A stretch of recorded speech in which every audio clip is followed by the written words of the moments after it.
말씀은 갈라디아서 6장 11절에서 18절까지 말씀입니다.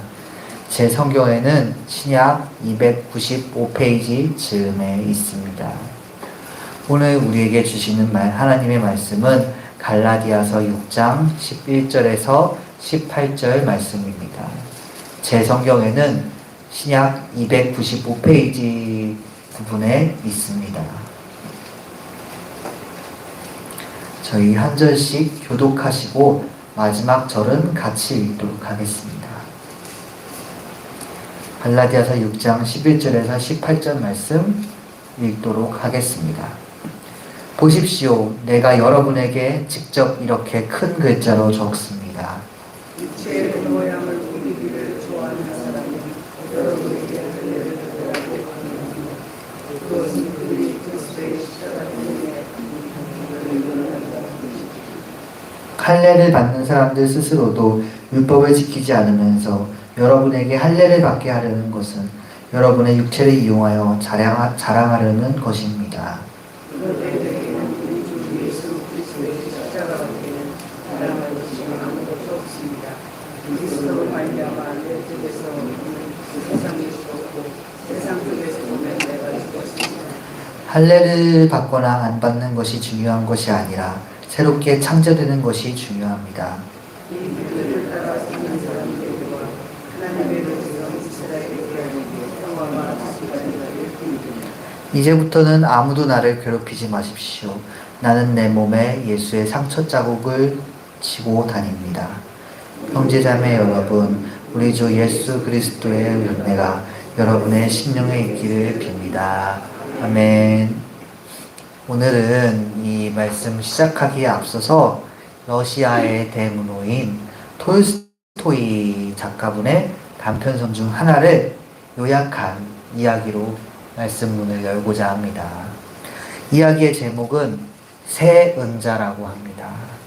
이야기에서 어떤 주교가 이 배를 타고 어떤 외딴 섬에 들르게 되었습니다.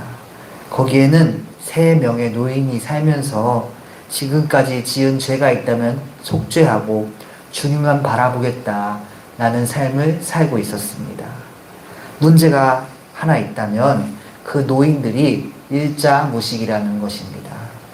그렇기에 3명이서 살고 있는데 이 죄를 피하기 위해 이 3명이서 외딴 섬에 살고 있지만 그 3명이서 예배를 진행할 수가 없었습니다. 그건 당연히 안 되고 기도도 제대로 배운 적이 없었던 것입니다. 그저 셋이 서로 도와서 죄를 짓지 말고 살자라고 다짐했을 뿐입니다.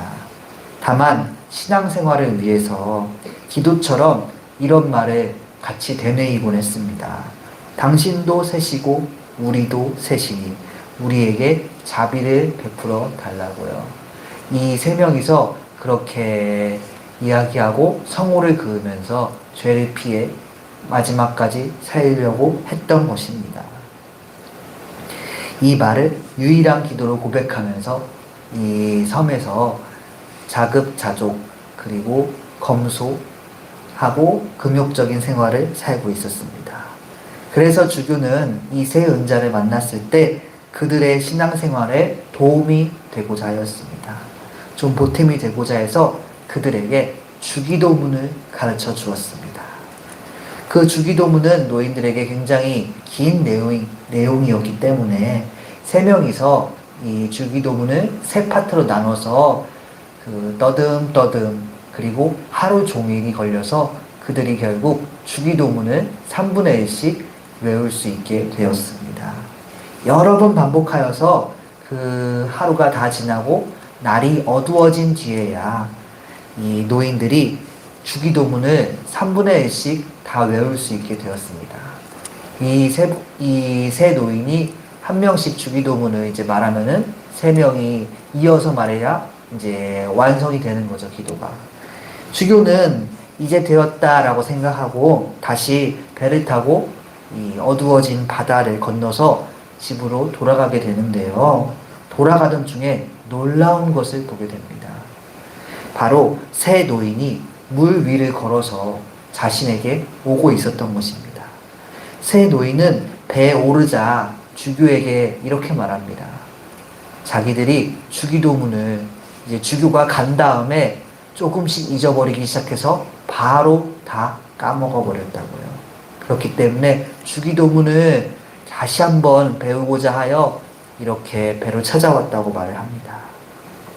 그런데 주교는 이번에는 이 무리를 걸어온 그들에게 주기도문을 가르쳐 주지 않았습니다. 왜냐하면 그들에게서 그들이 진정으로 예수님을 믿는다는 표적을 보았기 때문입니다. 이번에 주교는 그들에게 이렇게 말했습니다. 그들에게는 이 자신이 가르쳐 줄 것이 없다고요. 오히려 자신이 그들에게서 배운 것이 있다고 말을 했습니다. 나에게서는 예수님을 믿는 모습이 얼마나 나타났는가, 얼마나 드러나고 있는가 스스로를 돌아보면서 주교는 자신이 있던 곳으로 돌아가게 되었다. 이런 이야기입니다. 이 이야기에서 톨스토이는 무엇을 말하려 했을까요? 사실 명백합니다. 바로 믿는 형식, 믿는 겉모양보다 중요한 건 바로 믿음 그 자체라는 것입니다. 오늘 말씀 역시 그와 같은 맥락의 말씀입니다. 오늘 말씀이 쓰여지던 당시에 여러 교회를 돌면서 할례와 같은 이 구약의 율법을 지켜야지 구원을 받을 수 있다. 이렇게 전파하고 다니는 사람들이 있었습니다. 아마 사도행전 15장 1절에 보면 나오는 여러 유대인의 율법을 전하고 다니는 사람들과 이 같은 부류일 것입니다. 본문을 보니 그런 사람들은 율법 중에서 할례를 특히 사람이 받아야지 구원받을 수 있다라고 강요하고 다니곤 했습니다. 심지어 그들이 그렇게 강요를 하는 이유는 그 믿는 사람들의 신앙을 위해서가 아니었습니다. 이 본문 12절에 보니까 이렇게 할례를 강요하는 사람들은 율법을 강요함으로써 예수님을 싫어하는 사람들에게서 박해를 좀 덜 받아보자, 이런 의도를 가졌던 것입니다. 또한 13절에 보니까 내가 이렇게 사람들에게 율법을 계속 강요하고 있다라는 것을 자랑하기 위한 의도도 있었습니다. 그래서 사람들에게 율법을 강요하고 할례를 강요했던 것입니다. 바울은 이런 모든 상황을 꿰뚫어 보았습니다. 그 사람들의 순수하지 못한 의도를 알아보았고 그렇게 15절을 말했습니다. 15절은 저희가 다 같이 읽어보겠습니다. 할례를 받거나 안 받는 것이 중요한 것이 아니라 새롭게 창조되는 것이 중요합니다. 아멘. 그러니까 율법을 지키는 것보다 중요한 건 주님을 아는 것입니다. 또 주님을 만나고 주님의 사람이 되는 것입니다. 다시 말해서 저희는 어떤 좋거나 선한 행위를 통해서 구원받는 것이 아닙니다. 의로워지는 것도 아닙니다. 루터가 말했듯이 오직 믿음으로, 오직 주 예수님을 믿는 믿음으로만 저희가 의로워질 수 있습니다. 성도는 봉사나 어떤 종교 행위를 통해서 구원받는 것이 아닙니다. 오직 예수님을 그 마음속에 모시고 성령이 그 내면에 충만하여야 구원받을 수 있는 것입니다. 바울은 복음 진리를 수호하기 위해서 이 사실을 오늘 성경인 그 갈라디아서 내내 그 사실을 피력하였습니다. 그리고 본문대는 오늘 마지막 부분까지 당부하면서 행위가 아니라 믿음으로 구원받는다는 것을 강조하였던 것입니다. 다만 여기서 저희가 오해하면 안 될 부분이 있습니다. 바로 율법이다 행위가 의미가 없느냐, 그건 아니라는 것입니다. 결코 그렇지 않습니다. 마태복음 5장 17절에 예수님께서 하신 말씀에 나와 있습니다. 마태복음 5장 17절을 제가 읽어보겠습니다. 내가 율법이나 예언자들의 말을 폐하러 온 줄로 생각하지 말아라. 폐하러 온 것이 아니라 완성하러 왔다. 아멘. 그렇습니다. 예수님께서는 율법을 버리러 온 것이 아닙니다.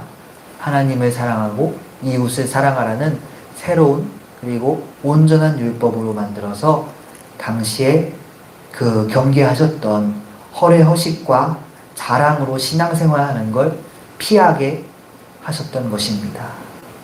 당시 율법, 당시에 바리새인과 사두개인 같은 메이저의 유대인들이 하는 신앙생활은 허례허식이 가득했습니다.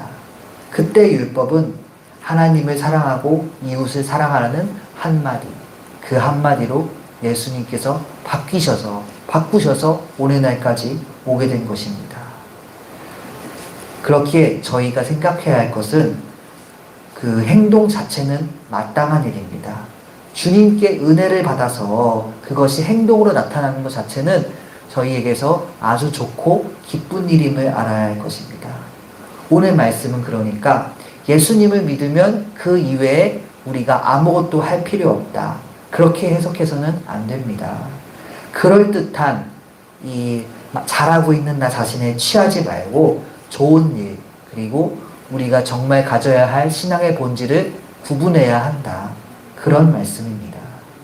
당연히 이 당시뿐만 아니라 오늘날에도 마찬가지일 것입니다. 아니, 오히려 시대가 달라진 요즘은 좀 더 율법적이고 그리스도적인 모범이 되는 행동을 하며 살려고 노력하는 것이 조금 더 필요한 때라고 볼 수 있습니다. 예를 들어 보겠습니다. 교회는 다니지만 동시에 점집에 다닌다면 어떻겠습니까? 사회생활 등의 이유로 술, 담배에 거리낌이 없이 산다면, 그러니까 믿으나 안 믿으나 그 사람의 행위가 똑같다면은 그걸 누가 신앙생활이라 부를 수 있겠습니까? 오늘 말씀에서 나타내는 것은 자랑하기 위한 종교 행위는 지양하되 주님께서 기뻐하시는 신앙생활은 오히려 불이익을 감수하게 되더라도 열심을 더하라는 것입니다. 본문 17절을 읽어보겠습니다. 이제부터는 아무도 나를 괴롭히지 마십시오. 나는 내 몸에 예수의 상처 자국을 지고 다닙니다. 아멘. 이 말씀, 이 부분에서 바울이 예수님의 상처 자국을 내가 지고 다닌다 하고 있는데요. 이건 한마디로 바울이 겪었던 고난을 말하는 것입니다. 바울은 오직 예수님께만 구원이 있다고 하여서 율법주의자들에게 고난받았습니다. 그렇지만 자신이 가진 그 믿음이 예수님을 올바르게 믿는 것이다. 그렇게 믿었기 때문에, 그렇게 생각하였기 때문에 그 율법주의자들로부터 받는 고난, 그런 고난은 기꺼이 감수하였습니다. 그렇게 자신의 믿음으로 받는 고난을 예수님의 상처 자국을 내가 지고 다닙니다. 라고 표현했던 것입니다. 그렇기 때문에 말씀을 정리하면서 이 세 가지로 저희가 볼 수가 있겠습니다. 첫째로 저희가 오직 예수님을 믿는 믿음을 그 바탕으로 신앙생활 하기를 소망합니다. 누군가에게 보이는 것이 아니라 오직 주님과 나의 독대 가운데에서 신앙생활 하기를 소망합니다. 둘째로 행위를 강요하지 않길 바랍니다. 예를 들어서 직업이 간호사라고 칩시다. 매일 3교대일을 하게 되는데 그러면은 그 주일 성수를 그 한 달에 몇 번씩 빠지게 될 수도 있습니다. 근데 그렇다고 해서 그래서 예를 들어 뭐 새벽 기도회 설교 같은 거를 나중에 영상본으로 듣거나 하는 신앙생활을 한다고 하면 그런 신앙생활을 누가 나쁘다고 할 수 있겠습니까? 다른 이의 믿음을 눈에 보이는 걸로 판단하지 않게 소망합니다. 행위는 은혜의 결과입니다. 그 사실을 알기 바랍니다. 셋째로 그럼에도 예수님께 열정을 다하는 저희 되길 바랍니다.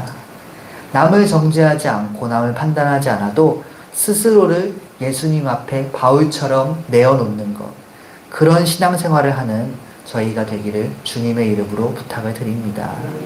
저희가 그렇게 스스로를 돌아보기를 오직 주님을 믿고 남을 판단하지 않되 나를 주님께 내어드리는 그런 오직 믿음으로 저희가 신앙의 길을 걸어가게 되기를 주님의 이름으로 부탁을 드립니다. 기도하시겠습니다. 주님, 오늘 말씀을 통해 저희의 믿음 생활을 돌아보게 되길 소망합니다. 오직 예수님만을 바라보며 신앙생활하게 하여 주시옵소서. 저희의 종교 행위가 그 의무나 습관이 아니라 은혜의 결과로도 나타날 수 있도록 허락하여 주시옵소서. 세상 어떤 불이익이 있을지라도 그저 예수님께 충성을 다하는 저희 되게 하여 주시옵소서. 저희 스스로를 예수님 앞에 내어놓길 바라오며 살아계신 예수님의 이름으로 기도드렸습니다. 아멘. 하늘에 계신 우리 아버지여, 이름이 거룩히 여김을 받으시오며 나라가 임하시오며 뜻이 하늘에서 이루어진 것 같이 땅에서도 이루어지이다. 오늘 우리에게 일용할 양식을 주시옵고 우리가 우리에게 죄 지은 자를 사하여 준 것 같이 우리 죄를 사하여 주시옵고 우리를 시험에 들게 하지 마시옵고 다만 악에서 구하시옵소서. 나라와 권세와 영광이 아버지께 영원히 있사옵나이다. 아멘.